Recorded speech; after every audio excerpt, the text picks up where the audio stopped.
Graça e paz. Estamos a ler o Evangelho de Mateus, capítulo 26.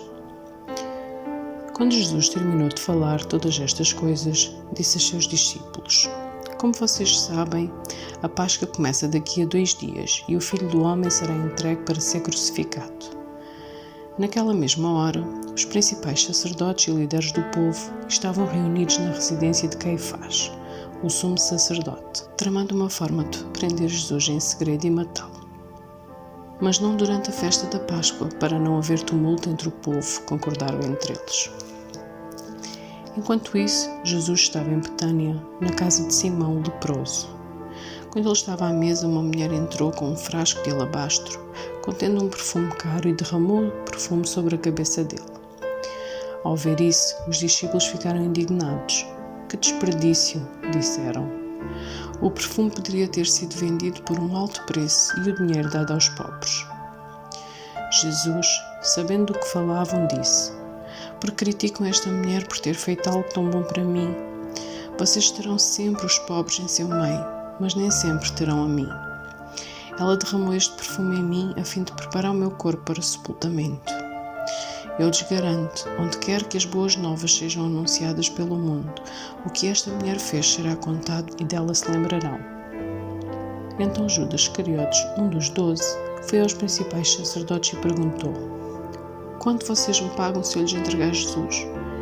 E eles deram 30 moedas de prata. Daquele momento em diante, Judas começou a procurar uma oportunidade para trair Jesus. No primeiro dia da festa dos pães sem fermento, os discípulos vieram a Jesus e perguntaram: Onde quer que preparemos a refeição da Páscoa? E ele respondeu: Assim que entrarem na cidade, verão determinado homem.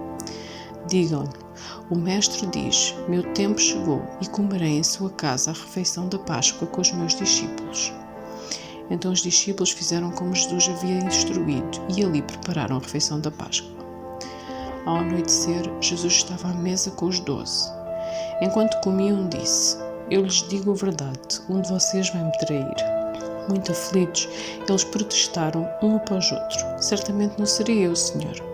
Jesus respondeu: Um de vocês que acabou de comer da mesma tigela comigo vai me trair. O Filho do Homem deve morrer, como as Escrituras declaram há muito tempo. Mas que terrível será para aquele que o trair. Para esse homem seria melhor não ter nascido. Judas, aquele que o trairia, também disse: Certamente não serei eu, Rabi. Jesus respondeu: É como você diz. Enquanto comiam, Jesus tomou o pão e o abençoou. Em seguida partiu em pedaços e deu aos discípulos, dizendo: Tomem e comam, porque este é o meu corpo. Então tomou o cálice de vinho e agradeceu a Deus. Depois entregou aos discípulos e disse: Cada um beba dele, porque este é o meu sangue que confirma a aliança. Ele é derramado como sacrifício para perdoar os pecados de muitos. Prestem atenção ao que eu lhes digo: não voltarei a beber vinho até aquele dia que, com vocês, beberei vinho no novo reino do meu Pai. Então cantaram um hino e saíram para o Monte das Oliveiras. No caminho, Jesus disse: Esta noite todos vocês me abandonarão, pois as Escrituras dizem: Deus ferirá o pastor e as ovelhas do rebanho serão dispersas. Mas, depois de ressuscitar, irei adiante de vocês à Galileia. Pedro declarou: Pode ser que todos os outros o abandonem, mas eu jamais o abandonarei. Jesus respondeu: Eu lhe digo a verdade. Esta mesma noite, antes que o galo cante, você me negará 3 vezes. Pedro, no entanto, insistiu: Mesmo que eu tenha de morrer ao seu lado, jamais o negarei. E todos os outros discípulos disseram o mesmo. Então Jesus foi com eles a um lugar chamado Getsêmani e disse: Sentem-se aqui enquanto eu vou ali orar. Levou consigo Pedro e 2 dos filhos de Zebedeu e começou a ficar triste e angustiado. Minha alma está profundamente triste a ponto de morrer, disse ele. Fiquem aqui e vigiem comigo. Ele avançou um pouco, curvou-se com o rosto no chão e orou: Meu Pai, se for possível, afasta de mim este cálice. Contudo, que seja feita a tua vontade e não a minha. Depois voltou aos discípulos e encontrou-os dormindo. Vocês não puderam vigiar comigo nem por 1 hora? Disse ele a Pedro. Vigiem e orem, para que não cedam à tentação, pois o espírito está disposto, mas a carne é fraca. Então os deixou pela 2ª vez e orou: Meu Pai, se não for possível afastar de mim este cálice sem que eu o beba, faça-se a tua vontade. Quando voltou pela segunda vez, encontrou-os dormindo de novo, pois não conseguiram manter os olhos abertos. Foi orar pela terceira vez, dizendo novamente as mesmas coisas. Em seguida, voltou aos discípulos e lhe disse: Como é que vocês ainda dormem e descansam? Vejam, chegou a hora, o Filho do Homem está prestes a ser entregue nas mãos dos pecadores. Levantem-se e vamos, meu traidor chegou. Enquanto Jesus ainda falava, Judas, um dos 12, chegou com uma grande multidão, armada de espadas e de pedaços de pão. Tinham sido enviados pelos principais sacerdotes e líderes do povo. O traidor havia combinado com eles um sinal. Vocês saberão a quem devem prender quando eu o cumprimentar com um beijo. Então Judas veio direito a Jesus. Saudações, Rabi, exclamou ele, e o beijou. Jesus disse: Amigo, faça de uma vez o que veio fazer. Então os outros agarraram Jesus e o prenderam. Um dos que estavam com Jesus puxou a espada e feriu o sumo sacerdote, cortando-lhe uma orelha. Guarde sua espada, disse Jesus. Os que usam a espada morrerão pela espada. Você não percebe que eu poderia pedir a meu Pai milhares de anjos para me proteger e ele os enviaria no mesmo instante? Se eu o fizesse, porém, como se cumpririam as Escrituras, que descrevem o que é necessário que agora aconteça?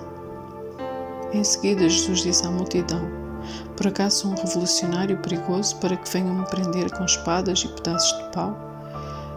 Porque não me prenderam no templo, ali estive todos os dias ensinando. Mas tudo isso está acontecendo para que se cumpram as palavras dos profetas registradas nas Escrituras.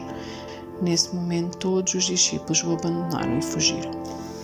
Então, os que haviam prendido Jesus o levaram para a casa de Caifás, sumo sacerdote, onde estavam reunidos os mestres da lei e os líderes do povo. Enquanto isso, Pedro seguia Jesus de longe, até chegar ao pátio do sumo sacerdote. Entrou ali e sentou-se com os guardas e esperou para ver o que aconteceria. Lá dentro, os principais sacerdotes e todo o conselho dos líderes do povo tentavam encontrar testemunhas que mentissem a respeito de Jesus, para que pudessem condená-lo à morte. Embora muitos estivessem dispostos a dar falso testemunho, não puderam usar o depoimento de ninguém. Por fim, apresentaram-se 2 homens que declararam: Este homem disse: Sou capaz de destruir o templo de Deus e reconstruí-lo em 3 dias. Então o sumo sacerdote se levantou e disse a Jesus: Você não vai responder a essas acusações? O que tem a dizer em sua defesa? Jesus, porém, permaneceu calado. O sumo sacerdote lhe disse: Exijo, em nome do Deus vivo, que nos diga se é o Cristo, o Filho de Deus. Jesus respondeu: É como você diz. Eu lhes digo que no futuro verão o Filho do Homem sentado à direita do Deus Poderoso e vindo sobre as nuvens do céu. Então o sumo sacerdote rasgou as suas vestes e disse: Blasfémia! Que necessidade temos de outras testemunhas? Todos ouviram a blasfémia. Qual é o veredito? Culpado! Responderam: Ele merece morrer. Então começaram a cuspir no rosto de Jesus e a dar-lhe socos.